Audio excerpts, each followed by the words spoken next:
Hi everyone, welcome. We got ourselves a couple of unlucky numbers here. I can see we've got 1313. So this pair of bins have been fed 13 times so far, and the last of those feedings occurred 13 days ago. And then I guess just for fun, I punched in 13 times 13 to see what you get. And it's actually 169, not 162. So if it was a week from today, we would have an even weirder situation with these numbers. So, whatever. Trying to keep it interesting. No, I know it's not possible. Not possible when it comes to worm farming. Never going to be interesting. Oh no no no no no no no. Quite the contrary. It's actually almost always very interesting.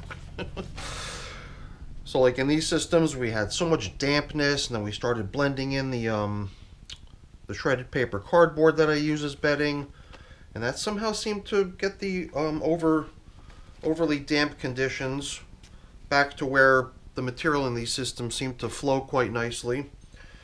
And then when there was an incident where even last week we had to clean off the sides of the containers because there had been a sort of a climbing incident. The worms were wanting to climb out, and when they do, they just leave all their castings up on the side of the container. So after 13 days since that last feeding of potato, well, mainly potato peels, but the potato peel has a little bit of potato on it still usually, and that's what I'm going to start seeing here. These strips of material that are a little bit wider than your typical strip that comes out of my shredder is going to be leftovers of the potato peel they got last time. And they'll eventually get to all of it. But the stuff that they were able to nibble off each of these very paper thin pieces of potato peel have probably been gone for a little while now. I just keep trying to train my brain to think that, all this bedding that I provide to supplement their feedings, that's also food too. So there's plenty for them here, that's for sure. It does look like we were pretty generous with the bedding last time. And I think if we were to go plowing around through the material elsewhere in these bins, we would find a good bit of this shredded material blended in all over the place. It really did seem to help the systems get to a moisture level that's a little bit more normal.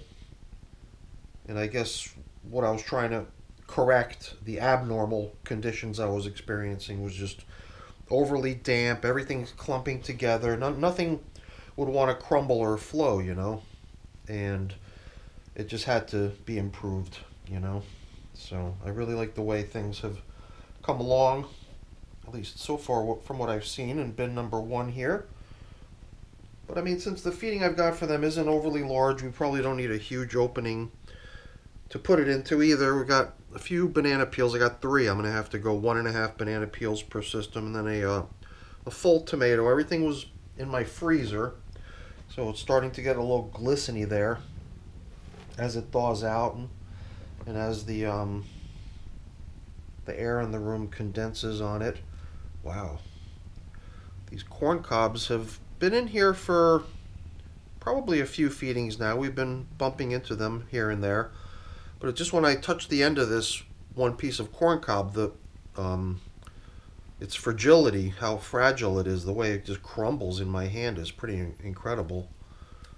So I mean, most people who've handled a piece of corn cob know that it's pretty tough material. But the worms are definitely doing a number on this stuff. So many times I always have this tendency to leave the corn cobs in my systems to just break down at their own natural pace. But in here, I feel like I should perhaps step outside of my typical methods and perhaps do something a little different with the corn cobs in here and perhaps help them along a little bit. There's this little strand of material here. I believe this was some of that fibrous stuff that runs down through the middle of the corn cob, which I think the worms really do like because they seem to climb into the middle and devour this stuff. And they're able to eat that stuff a little bit more quickly down the middle than the rest of it. So the corn cobs have this tendency to get hollowed out by the worms. So whatever, we've pretty much cracked one of them down to about half of its original size. This one we didn't mess with too much. And the other one we split open to get a good view inside. So it feels good. It feels good to break free of this thing of tiptoeing around the corn cobs and trying to preserve them from damage and just actually crack into them a little bit and help them along their journey, their decomposition journey. I think there was a little bit of a difference in the two systems. Like, I thought one system seemed like it might have crumbled and flowed a little bit more readily than the other. I'm not sure if it was here in bin number 2 where I might have made that observation recently. It does feel like they're pretty close at this point.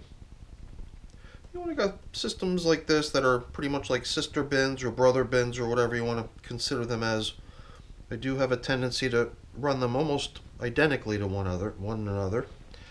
So by the time we get to the second or third or whatever of multiple systems that are pretty much the same age and have been managed identically over their lifespans, at that point my mind is more thinking in terms of just consistency. Are we at least seeing very similar stuff? And the assumption to that would be, yeah, we're probably going to see consistency. But if we don't, sometimes that could be a little bit of a clue on maybe something that's working better in one place than the other, or not so good. You see, this one's definitely been chewed out down the middle pretty good. And they're all chipping away pretty easily. Feels good to be able to help it along. Not sure how long these have been in here. Probably, I would say a couple months at least. Could be longer. I haven't really kept track. But it is kind of nice to see how easily I'm able to crack them and help them along. So whatever, that's okay. That's enough of the corn cobs, I think. Why don't we get on to giving them their food? I've got my prepared bedding here, and let's make sure we're not transporting any wormies into my supply of bedding over here.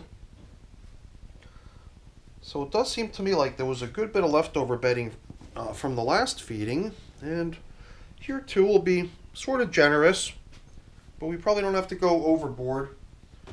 I guess my idea for today was to maybe, as oddly enough as it is, you know, since these systems even had to have all that bedding blended down into the material everywhere to help suck up what seemed to be excess moisture recently, I am feeling like I'd like to go the other way now, down in the feeding zone. Before we plop in today's food, this bedding that we just placed in here, I thought it would be kind of nice to sort of deploy it a little bit more damp than we normally do. Normally we just throw it in just the way you see it here. But it does seem to me like we pretty much excavated almost right down to the bottom of the container, so there's not a whole lot in this hole other than just freshly added stuff, and the stuff just wasn't as damp as it could be, if you ask me. So I think this is something that the worms will like, hopefully. We shall see.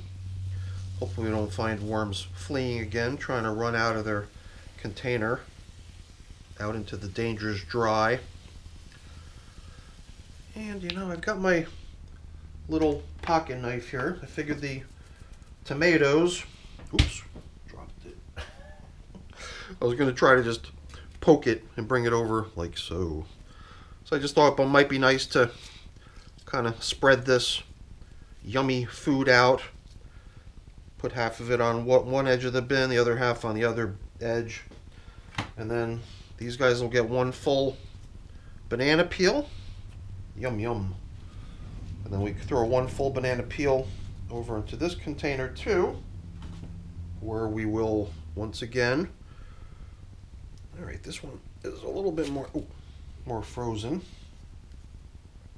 It did poke my finger, by the way. Gotta be careful handling a knife. And I should be a better example. Alright, so here we have a little bit more banana peel. And now I think we've given them a pretty fair shake down the feeding zone. I'm sprinkling in a little bit of pulverized eggshell to serve as the grit to accompany this feeding. And you know, this stuff right here, this collection of pulverized peanut shells, I've been gradually deploying this stuff into my systems, trying to do away with it. I always have this weird feeling like I gotta save this last little bit just in case some bright idea hits me and I decide I want to try something with it. So that's it for our feeding. Let's backfill. Usually for me, backfilling means it's kind of an excuse to also perhaps dig down in the outskirts. Man, look at all the worms out here. Okay. Seems like we found the spot where the worms like to be. Sometimes I worry a little bit, you know, because the outer edges of my systems, I'll go in there like this and excavate, and then there's virtually no worms. But it is kind of nice. I don't know, here again, I've made this comment before, but it almost does seem like I should check my my observation about lots of worms in this material, but I guess the main reason for that would be, I mean, did I sort of open up the feeding zone first and then send worms out there, and then I act like, oh wow, look at all the worms over there? I should kind of know already that I kind of corralled them over into the outer edges anyway by disrupting the middle. No? Alright, we're almost done here. Why don't we just finish up? It's always just kind of relaxing to get down into the worm bins and see how things are doing. Everything looks really nice. It's just nice to see that nothing's clumping the way it was perhaps a month ago when we started into the efforts to dry things out. But I also have to be careful not to let things go the other way and perhaps get a little bit overly dry. For now, I think the material in here feels quite nice. Some of it does feel clumpy, so I do have this kind of tendency to pause a moment there and see if I could just kind of crumble pieces that are perhaps a little bit clumpy. I definitely encountered a few over in the over in bin number 1 where I just resisted the urge to spend time on it. I just figured, let's get this feeding buttoned up. So back on can come the feeding zone indicators. Shows where we last fed, and I don't know why, but I just got this funny urge to, like I said before, kind of counterintuitive, since these systems were troubled with perhaps excess moisture, not too long ago, but I do feel like I want to just perhaps dampen some of the material out here on the top surface. And it'll only be covered by these sheets of newspaper, not preventing evaporation a great deal, but I don't know, just kind of a gut feeling. Hopefully it doesn't cause the worms to freak out and go climbing again, trying to escape my crazy harebrained scheme. So that's it for the check-in, everyone. Hopefully you enjoyed it. If you did, as always, please don't forget to leave me a quick thumbs up before you go. That's always really appreciated. And if you haven't done so already, please also consider subscribing to the channel. That's very much appreciated as well. All right, everyone, have a great day. Thanks for watching. Bye now.